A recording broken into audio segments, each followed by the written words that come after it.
আসসালামু আলাইকুম। আজকে খুবই ক্ষুদ্র এবং খুবই গুরুত্বপূর্ণ একটা কাজ আমি আপনাদের সাথে শেয়ার করব। আমার হাতে দেখতে পাচ্ছেন একটা আইটেল মোবাইল। আর আইটেল মোবাইলের কমন সমস্যা হচ্ছে ব্যাটারি ইরোর, টেম্পারেচার প্রবলেম এবং কি 2-3 মিনিট পর পর বন্ধ হয়ে যায়।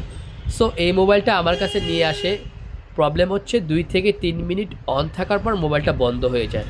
তো আমার কাছে নতুন 10K রেজিস্টার ছিল, আমি এইখান থেকে একটা নিয়ে নিই। দেখতেই পাচ্ছেন খুবই ক্ষুদ্র একটা জিনিস।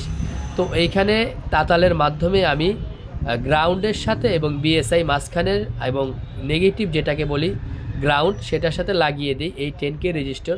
পরবর্তীতে চেক করার জন্য এইখানে অনেকক্ষণ রাখি। তো 1 থেকে 2 মিনিট পর মোবাইলটা কিন্তু আবারও বন্ধ হয়ে যায়, মানে কাজটা সম্পূর্ণ হয় নাই। পরে আমার ভুলটা আমি বুঝতে পেরেছি, আমি এটাকে তাতাল দিয়ে লাগিয়েছিলাম, হইতে পারে তাতালের প্রচুর হিটের কারণে রেজিস্টারটা নষ্ট হয়ে গিয়েছে।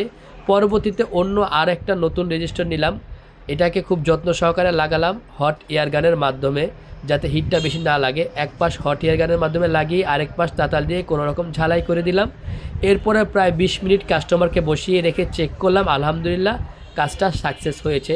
তো এই ধরনের প্রবলেম যদি আসে আপনারা অবশ্যই এভাবে কাজটা করতে পারবেন। ভিডিও ভালো লাগলে লাইক, কমেন্ট, শেয়ার করে দিবেন। আসসালামু আলাইকুম।